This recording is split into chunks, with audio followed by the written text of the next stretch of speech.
UFC 325 takes place this weekend, and headlining, we got Alexander Volkanovski versus Diego Lopes. A lot of people don't think that Diego Lopes should be going at it for the belt again, including myself, because he's on a one fight win streak. But we got it, and I mean, I'm happy for it because we're getting two pay-per-views back to back. The last pay-per-view, UFC 324, after like a month hiatus, so that's good. But also for the co-main event, we have danhooker versus benoitsaintdenis, and that's going to be a really good fight. Both fighters are going for a scrap. Both fighters are looking for a finish, and this is a very important fight because both fighters are looking to move up into the division, into the top five, and possibly into title contention. But before any of that, let's get into the full fight card. I'm going to give you my picks and predictions. So let's get into it. All right, fellas, opening up the card, we have Aaron Toe versus Nasrat Batbayar. Excuse me for the pronunciations. The top four fighters, or the top four fights in this card, opening up the card, are all road to the UFC, and they're looking for UFC contracts. So I might butcher the names, but yeah, that's no big deal. We all get it. I'm gonna try to give you as much info as I know and got, because a lot of these guys are basically no names, man, no names. So I'm gonna try to break these down, have give you some good info, and yeah. So let's get into the breakdown. So Nasra, I'm gonna just call him Bat. So Bat over here on the right. This guy is a heavy kickboxer, and he's primarily an outside kickboxer. But if need be, he will stay in the pocket, give you the 1-2. Look a lot for the body kicks, head kicks. He's a good grappler. In his last fight, he was able to submit his opponent. What's lacking with Batbayar is his wrestling. His wrestling is pretty horrendous in my opinion. He shoots ugly takedowns. They get stuffed all the time, and in his loss, it got stuffed, and his opponent was able to get a takedown of his own and submit him with a rear naked choke. So there's that. And Aaron Toe is a scrapper, man. He reminds me of the neighborhood drunk that's at the bar that's just looking for a scrap. He'll definitely go into the pocket. He's looking to just beat you up, man. Beat you up. He's a well-rounded fighter who's trying to just beat you up. And if the going gets tough, he will mix it up. He tends just to mix it up. He'll take you down.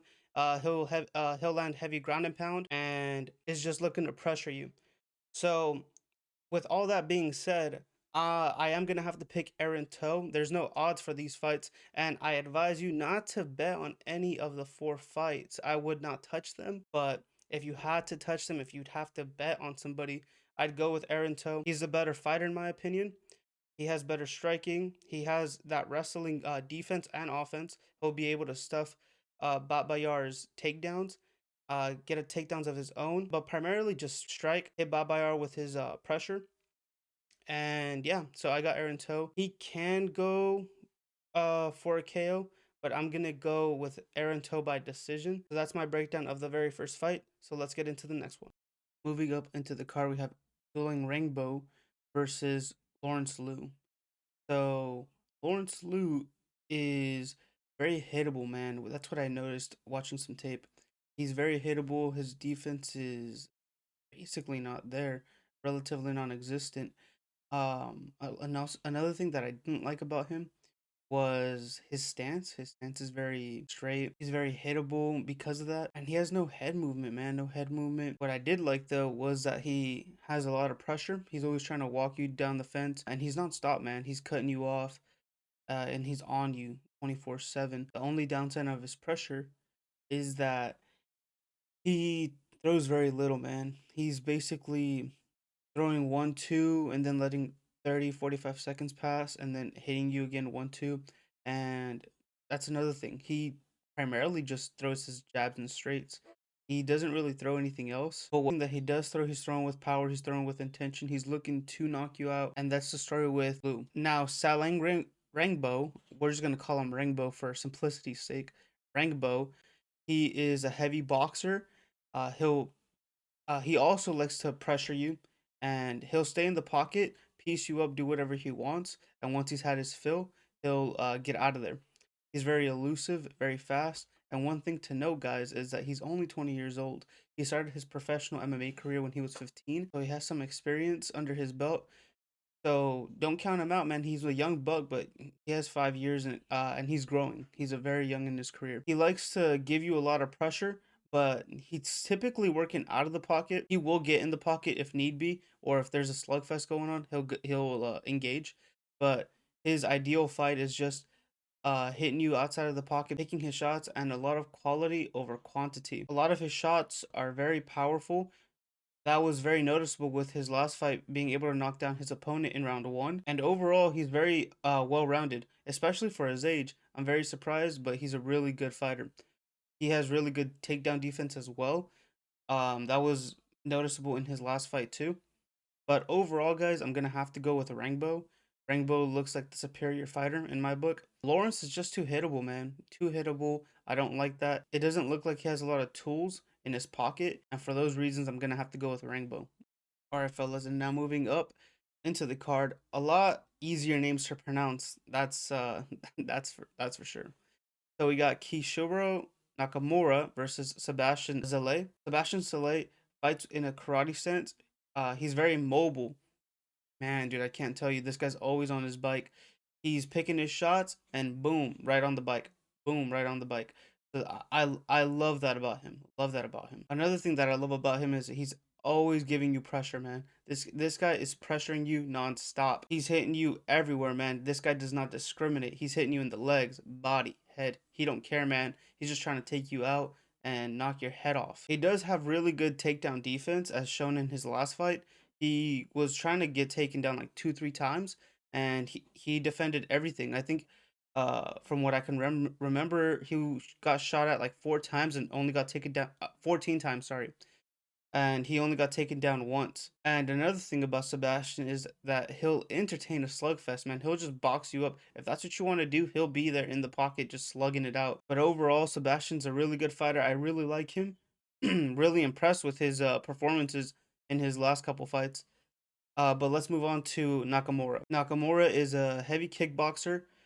He loves to throw a lot of feints, man. I noticed that, especially in particularly kicks. He has okay defense. He did get rocked in his last fight in the first round. I think it was like in the first 2 minutes. But he did have really good recovery. He was able to get out of the pocket and recover. Another thing that I didn't notice about Nakamura was the ability to take him down. So easy, man. Anyone can take him down. He has no takedown defense, but on the positive side, he will not let you keep him in that position. He's gonna try and get up. That was noticeable in a lot of his previous fights. He's gonna try his hardest to get up. He's gonna crawl to the fence if need be. He'll just muscle himself up. He's gonna get up, man. So there's no worries about him getting taken down. And besides that, Sebastian isn't really trying to take him down. He is gonna mix it up. Might take him down, but in his last fight, he took the opponent down and just let him back up. So that's probably what Sebastian's gonna do.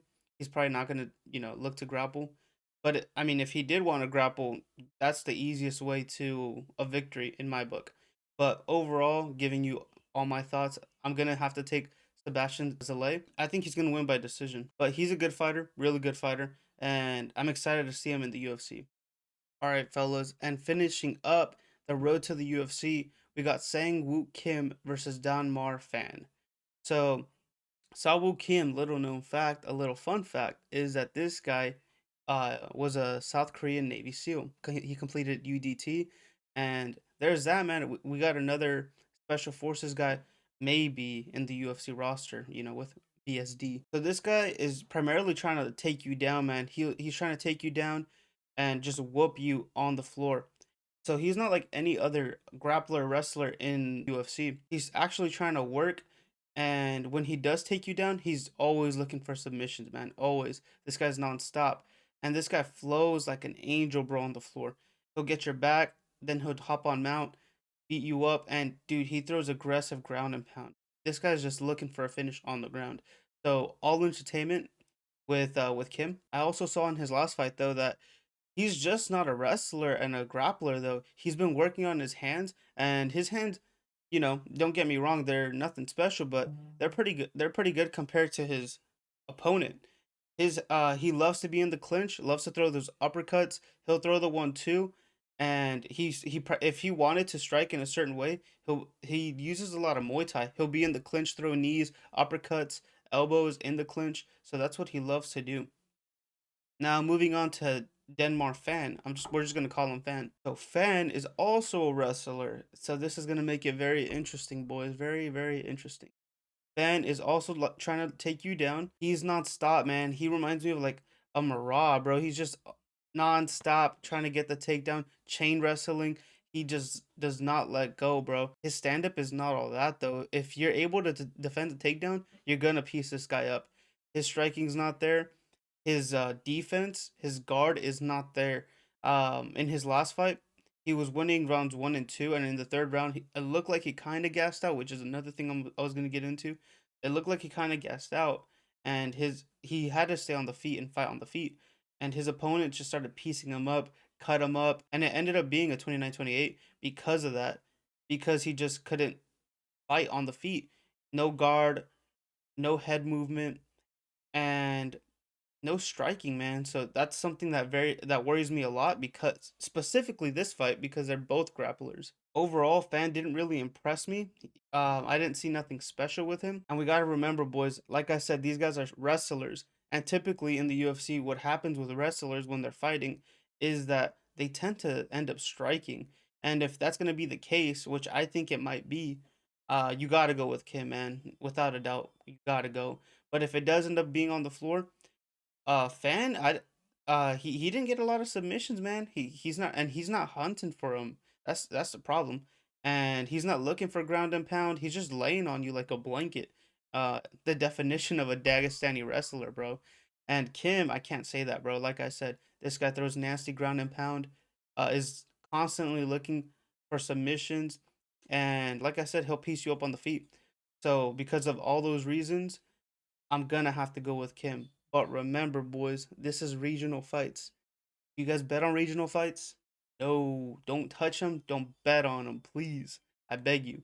So Kim is the pick, but just skip all these 4 cards, man. Don't touch them. Wait for the card to officially open, boys.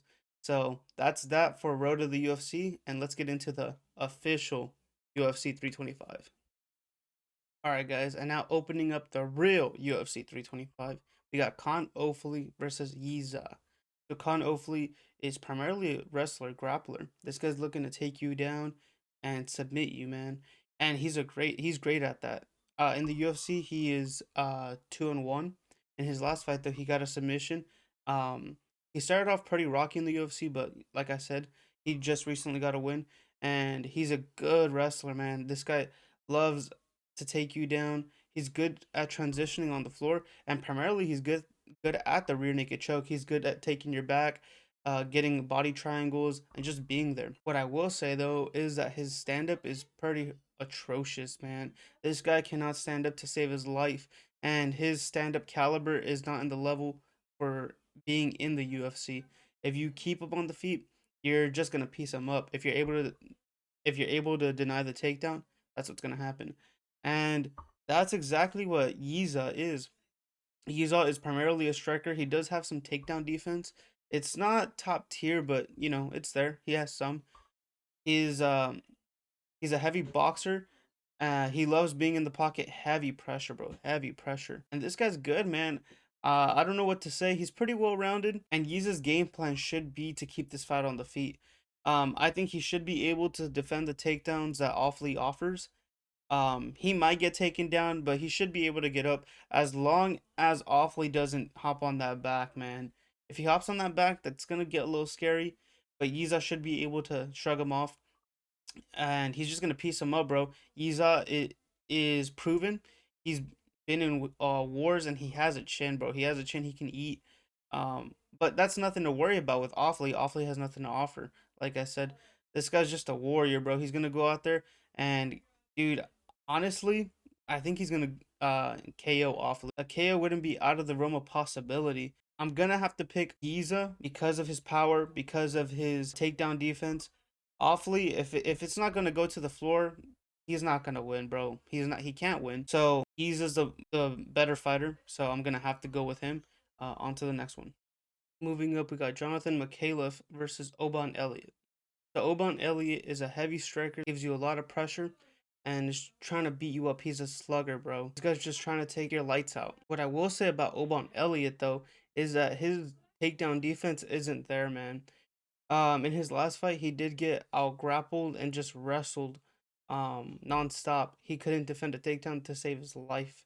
And that's a really big negative, especially with Mikhailov. But he does have power and he will box you up.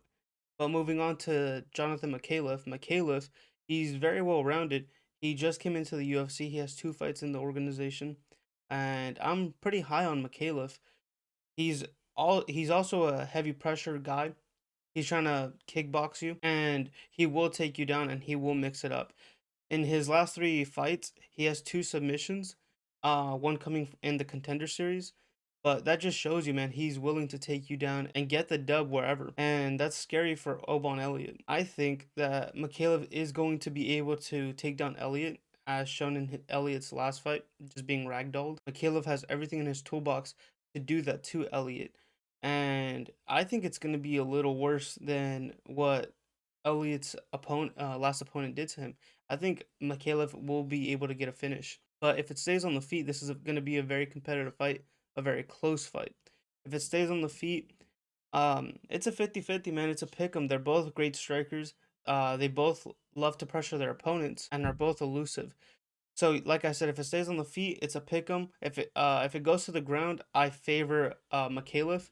But overall, since it is MMA, since we're watching MMA, you have to go with Jonathan Mikhailov, especially like I said with Elliott's last performance. Mikhailov is the better fighter, the more well-rounded fighter. He will mix it up if the going gets tough, and if it goes to the ground, you have to favor Mikhailov. So because of that, I'm gonna pick Mikhailov by submission. So that's my take on this fight. Up next, we got a wrestler's delight, or maybe not. We all know what wrestlers tend to do when they fight against each other. But nonetheless, we got Jacob Malkoun versus Torres Finney. So Jacob Malkoun is coming from back injury, and his last fight was in March, so damn near 2 years.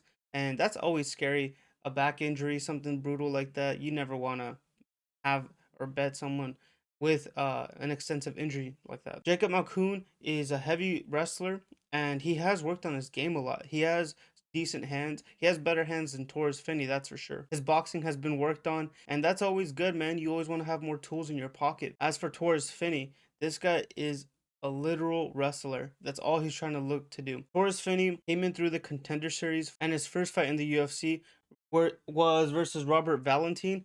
And in that fight, he had like about 10 minutes control time. But at the end of the day, that fight was still a split decision. Torres Finney has nothing to offer on the feet for the most part. What I will say though is that a benefit with Torres is that if he does get controlled or if he does get his back taken, this dude has no neck because of his traps. So there's a positive. There's no rear naked choke coming. But like I said, this is 2 wrestlers going at it, and typically 2 wrestlers like to keep it on the feet. They're able to defend the takedown, but I predict this fight is not gonna go that way.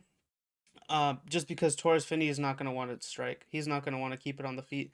He's gonna come out aggressive. He's gonna come out with pressure, trying to take Jacob Malkoun down. And Torres Finney has to fight a perfect fight for him to win. And I think he's got that. It's not going to be entertaining. And with Jacob Malkoun, I'm pretty sure his game plan is going to be to defend the takedown and keep the fight on the feet. Like I said, his striking has improved. His striking is steps and bounds above Torres Finney. So that's where Jacob Malkoun's gonna want to keep the fight. At the end of the day, I can't pick someone that has been gone for 2 years, especially because of a extensive injury. I'm gonna have to see how Malkoun looks like when he does come back, but because of that, I'm gonna have to pick Torres Finney. All right, up next we got Cam Ralston versus Cody Brundage. So Cody Brundage, man, you look at this guy's UFC record, it's the LGBT flag, bro. He's got a draw, a loss, no contest, a win. It's ridiculous, bro. The only good thing about Cody Brundage is that he does have that experience. He's been in the UFC for a long time, and he's primarily, well, he everyone knows he's a wrestler. He wants to take you down. His hands have improved a little bit from the Mansoor fight, but overall, Cody Brundage, I mean, he's not even UFC caliber. He doesn't belong in the UFC.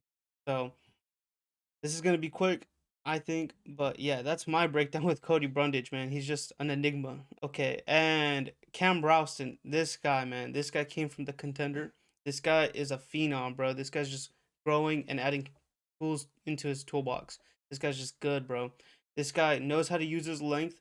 He's a heavy kickboxer. He'll piece you up from the outside, and that's what I was getting at. He's gonna piece up Cody Brundage, man. Cody Brundage stands no chance. Cam Rowson can also take you down, and he has good takedown defense. He can sprawl, and if Cody Brundage just does go for that, Cam Rowson also has some submissions under his belt, so he can even reverse the takedown and go for a takedown of his own and look for a submission. This just favors Cam Rowston all around in my book. He can get a submission. He can go for the TKO. He can go for a decision. Cam Rowston can win by any means necessary, any way he wants. This is in the bag, easy money, money in the bank. So give me Rowston. I think he's gonna win by KO, TKO. I'm predicting that Cody's gonna try to go for a takedown. Rowston's gonna be able to stuff it, reverse it, fall into his guard, and just throw nasty elbows until Cody Brundage gives up. And that's another thing. Cody Brundage gives up. If the going gets tough, he's not a fighter. He doesn't have that dog in him. He's just gonna get into Anthony Smith's position and lay there, bro. So for all of those reasons, give me Ralston by KO in round two. I can see a round one, but just to be safe, round two KO. Okay, fellas, and the headliner of the prelims, we got Junior Tafa versus Billy Alakana. So Junior Tafa, man, we all know him. This guy, well, what can we say, man? What can we say? Has no takedown defense, will get taken down and submitted. That's everyone's game plan, man. This guy's not made for MMA. He's not good for MMA. If he was in kickboxing, I would favor him. He is a good kickboxer. If the fight stays on the feet, this can be an interesting fight. But since it isn't kickboxing, since it's MMA, we gotta talk about his takedown defense, and it's just atrocious, man. It's not there. It's like he's never grappled in his life, man. I don't know what. I don't know. He gets submitted and he doesn't train for it. Next fight he gets submitted, he doesn't train for it. So I don't know. You can't teach an old dog new tricks, man. That's all I gotta say about his wrestling and his takedown defense. But his striking, like I said, his striking is really good. He is a good kickboxer. He uses his legs well, and he has heavy kicks, and he's always looking for that KO blow. He was in heavyweight. That was up until he did get ragdolled up in heavyweight, so he's moving back down, and he's going up against Billy Alakana. Now, Billy Alakana, he's also very well rounded. We saw that he was able to get takedowns and submit his past opponents, and he's a good striker too. I predict that Alakana is going to want to take Tafa down. That's the easiest path to victory. I think Alakana is going to take him down, maybe look for a rear naked choke. But he can also win by KO, TKO. He can get full mount and just throw heavy ground and pound. I think this is an easy pick. I don't think I got to waste a lot of time. I got Billy Alakana. I'm not sure what method of victory, but if I had a pick, I'd probably go with a submission.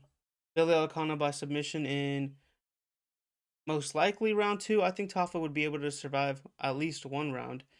But yeah, give me Alcana by submission. Okay, so the UFC website doesn't want to work with me, doesn't want to open the Quillen Sawkill versus Jamie Malarkey card. So we're just gonna do it like this. Keep in mind, boys, $7.7 billion company. Look at this website doesn't even work. But we move on. So Quinlan Sawkill, dude, this guy's just nasty, man. This guy has good striking. He's a technical fighter. He's willing to brawl. And dude, I think this is the same fight as the other. Jamie Malarkey. He's been with the UFC for a long time. He reminds me a lot of Neil Magny. The UFC uses this guy as a stepping stone, man. and the same thing's gonna happen this weekend. Jamie Malarkey's gonna get KO'd, man. This guy's got no chin. Um, he's been KO'd 2 times out of his last 3 fights, which is not good. And his striking isn't that good, man. He will strike with you, he will brawl with you, but like I said, you can't brawl with no chin, man. You can't do that, especially against Kunle Sawkill. We saw him get a nasty KO against Hakprost with a head kick, and we saw him KO Jubilee, and he's got power, bro. He's got nasty power with every strike. He's got nasty intentions, and he's got a good grappling game. Jamie Malarkey might try to grapple just because he's gonna get beat up on the feet, and if that's the case, Quinlan Sawkill should be able to defend the takedown, and this fight is going to stay on the feet 100%. Jimmy Malarkey will try to shoot for takedowns. Sawkill will defend, and he's just going to piece him up, and he's definitely going to win by KO. This is a hammer, boys. Quinlan Sawkill by KO. Okay, and we got the return of taituivasa, and he's going to be fighting Talison. So taituivasa is a heavy striker, man. This guy's looking to KO you. He's got no grappling, so we got to remember that no grappling. And he has been in a hiatus. He's been gone for a year and a half. And what can I say, bro? He's attended some UFC events, and this guy's big, bro. This guy's big. He's also in a 5-fight losing streak. So I don't know where his head's at, man. I think this guy's just out of it. He is in the tail end of his career, and I don't think MMA is a big part of his life anymore. We'll see, especially on the weigh-ins this Friday, how he looks. But man, you cannot touch this guy with a 10-foot pole, bro. You cannot, no matter what, dude. Year and a half hiatus, dude's huge, and a 5-fight losing streak. Nah, bro, I'm not touching that. And he's fighting against Talison. This guy just fought Derek Lewis, got KO'd. Talison is a phenom, bro. This guy's fucking huge. This guy's huge, and he also has length, and he knows how to use it. He's gonna piece you up out of the pocket. He's also looking to knock you out. And you just gotta go with Talison, man. I don't think there's much to talk about in this fight. I can't pick someone that isn't taking his career seriously, man. Like I said, he's been gone for a year and a half, and Teixeira's relatively young, and he's hungry, bro. This guy's just looking to climb the ladder. So you have to pick Talison Teixeira. Give me Talison Teixeira by KO. I know some people like to Tai Tuivasa, but I think this is the end, bro. I think he's gonna get KO'd, and he's probably gonna get cut after this. There's no way they keep him. If they keep him, it's just gonna be Tony Ferguson 2.0. But yeah, give me Talison Teixeira by KO. Okay, guys. Besides a couple of handpicked fights earlier on, now we're getting into the good stuff. Rafael Fiziev versus Mauricioruffy. So Rafael Fiziev, man, what can you say about this guy? He's fought the top echelon of the UFC. Justin Gaethje, man, 2 losses, but nonetheless, gave Gaethje a run for his money. This guy, man, this guy has beautiful striking, very technical, beautiful Muay Thai. He trained in Muay Thai, and this guy's just good, bro. This guy's good. I'm a big fan of Rafael Fiziev, even when he was came into the UFC. This guy's good, and he's fighting Mauricio Hufi. Mauricio Hufi just left the Fighting Nerds not too long ago, and he is in Volk's training camp. And a thing to note is that Volk loves to go to Thailand for his Muay Thai, and he has sparred Rafael Fiziev. Volk has some takes on Fiziev that he can pass on to Hufi, but nonetheless, Hufi is a very beautiful striker. He's very showboaty. That kick against Bobby Green, man, that shit was just icing on the cake. That was a beautiful kick. And this guy has elite striking and is looking to KO you. This guy shows no mercy, pure pressure, and same with Fiziev. This is a certified barn burner. This is gonna be a car crash. They're both gonna go at it, and I'm gonna be biased on this fight, man. That just tells you everything. I'm gonna have to go with Rafael Fiziev. Big fan of him. Love the guy. And overall, I think he is the better fighter, man. He's got the grappling. We saw Mauricio Hufi get out grappled by BSD earlier in the well, not earlier in the year, but last year he got submitted via rear naked choke, and Fiziev has that in his back pocket. If the going gets tough, he will go for the takedown and he will mix it up. He's a more well-rounded fighter between both of them. Hoofy is a good striker, like I said, but his takedown defense is lacking. We might see an improvement because he's training with Volk, but I can't bank on that. This fight will be 100% fight of the night. It's gonna get that bonus. I don't think there's gonna be a finish. With all that being said, I'm gonna have to go with Rafael Fiziev to win by decision. I think he's the better fighter, like I said, better striker, better grappling, and more experience. Man, you can't buy experience. Fighting with the top tier echelon of the lightweight division, can't beat that, man. Um, Mauricioruffy is really good. He will have his time, but his time's not now. So my pick's Rafael Fiziev by decision. And for our co-main event, fellas, we got Dan Hooker versus Benoit Saint Denis. Man, what can I say? What can I say about this fight? This fight should be a BMF fight, man. This is crazy. Both fighters are tough. Both fighters are looking to scrap. Let's get it. Let's get into it. Dan Hooker, bro. Dan Hooker. This guy's non-stop pressure. Non-stop pressure. He don't care if he's hurt. He's gonna go.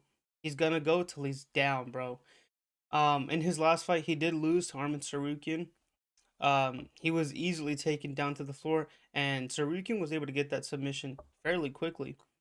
But Dan Hooker has okay takedown defense. His striking is what he shines in, and he's just a brawler, man. What can you say? This guy just looking for a slugfest. And the same can be said with Benoit Saint Denis. Benoit Saint Denis is primarily a wrestler grappler, surprisingly, but he will slug it out. He's not afraid to get into the pocket and just piece you up. And he's also not afraid of damage. He'll take damage. He's willing to take one to land one. And these guys are gonna steal the show this Saturday night. And I can't say anything else, man. But what I will predict though is I think this fight is gonna be a slugfest. In round one, they're both gonna go at it. They're both gonna piece each other up, and they're just gonna go to war, man. They're just gonna go to war, put on a show, and that's what we all want to see. What I will say though is that BSD, um, BSD's corner in particularly is gonna tell him like, bro, come on, what are you doing? We can take this guy out easily. Why we prolonging this? And they're gonna advise him to take Hooker down because he was able to take down Hoofy, who is in the same card. He was able to take him down and submit him, and that can also happen with Hooker. He can submit him, or he can just TKO him. He can land heavy ground and pound, and he's nasty at that, man. Overall, BSD is more well-rounded fighter between the both of them, and I'm gonna have to pick him to win against Dan Hooker. I like Dan Hooker. He's a good fighter. He'll always be in the top 10 of the lightweight division, but you have to go with BSD in my opinion. He's more well-rounded. He can take you down. He will take you down if need be, and that's where Hooker is lacking. I gotta go with submission, man. I gotta go with submission. BSD submission, maybe round three, but I wouldn't be surprised if this fight goes to decision. All right, fellas, and for our main event, we got Alexander the Great Volkanovski, the greatest featherweight in the UFC versus Diego Lopes. Now, boys, this is the rematch. Remember that. They fought last year, and Alex Volkanovski won by decision. Nonetheless, it was a very close fight, and Diego had his chances, had his shining moments. But let's get into it. So, Alexander Volkanovski, he's the best, man. He's very well rounded, good at grappling. Gotta remember the fight versus Islam Makhachev. Dude, that guy, Alexander just flowed, defended submissions, and he's good, man. He's just really good. And his stand-up game, this guy's technical, very technical kickboxer. Likes to piece you up outside the pocket, but not afraid of a slugfest. We saw that in the first Diego Lopes fight where he got rocked. And that's what I was gonna say about Diego Lopes. Diego Lopes is a heavy boxer. He's coming at you, and he will mix it up. He's good on the floor as well. Not as good as Volk though, in my opinion. Like I said, he had his moments in the first fight where he did rock and drop Volkanovski, but he just lacked pressure, man. He lacked pressure and he lacked strikes. He just wasn't throwing in that fight. I don't know if he was just overwhelmed or he just couldn't get his flow, but he looked off in that fight. I did go for Diego Lopez in the first fight. I was rooting for Alexander, and I'm glad he did win. But I did think Diego Lopez was gonna win. Would love for Alexander Volkanovski to win. I want him to win. Big fan of Alexander Volkanovski, but I don't think he's gonna win, especially in his age. Every day that passes by is just an advantage to Diego Lopez. He's Alexander Volkanovski is slowing down, and it was very noticeable in that fight. It wasn't the same Volkanovski we've seen, and I think Diego Lopez is gonna review the tape. He's gonna see that he almost had Volk out in that first fight, and he's just gonna lay on the pressure. He's gonna go from bell to bell, just nonstop pressure, and putting Volkanovski in nasty positions with his boxing. And if the opportunity arises, if Diego Lopez is able to rock Alexander like he did in the first, he's gonna go for the kill, 100%. Alexander Volkanovski's chin is kind of scary. Like I said, he did get rocked in the last fight, and before that, he did fight Ilya, and he got brutally KO'd in that. We all seen that, we all know that. But like I said, every day that passes doesn't favor Alexander Volkanovski, and it just favors the young buck in Diego Lopez. So for all those reasons, I'm gonna have to go with Diego Lopez once again. If I would place a bet, I think the smartest bet you could place would be Diego Lopez to win in the distance, decision no action. Just because if Alexander does win, he will win by decision, and if that's the case, that bet would get voided because Diego didn't win in the distance. So you can do that. I would also do Diego Lopez by KO. I think that's live. And I think if Diego Lopez does win, he's gonna have to win by KO. He's gonna have to finish Volk because if he doesn't, Volk it will win a decision. I'm giving Diego round rounds 3 max. If it goes any further, I'm you have to favor Volk. You have to favor Volk because of the experience and because he's just the overall better fighter. If this was prime Volk, I think Volk washes Diego Lopez a hundred times. But since it isn't, since it's the older version of Volk, you have to take that into account. And because of all that, you have to pick Diego Lopez, I think. Um, like I said, if he just would have pressured more in the first fight, and if he would have just gone for the kill when when he hurt Volk, I think he would have been champ. He's gonna see that he saw that tape, 100%. He saw that tape, and that's what he's gonna do in the second fight, and that's what I'm predicting. I'm predicting Diego Lopez to win by KO in round 3. I'm not happy about it. I don't want that to happen, but I think that's what's gonna happen. I think this is and this is the UFC's plan, man. The UFC wants Diego Lopez to win. It's the same thing with the previous UFC event, UFC 324. They wanted Pimlet to win. That's why they gave him the easiest path to the title and the easiest opponent, which would be Gaethje. But Gaethje was able to ruin the UFC's plans, and I don't know, man. I'm hoping Alexander can ruin their plans once again. Maybe Alexander can pull out another miracle, win this, maybe defend his belt one more time, and I would like to see him retire. But like I said, for this fight, I have to go Diego Lopez knockout round 3. So yeah, those are my thoughts and predictions for the full fight card for UFC 325. Let me know what you guys think about my picks in the comments down below. Let me know if you guys disagree, agree, or if some of my picks are just straight out crazy. But yeah, I'll see you guys in the next video, and I'll see you next time.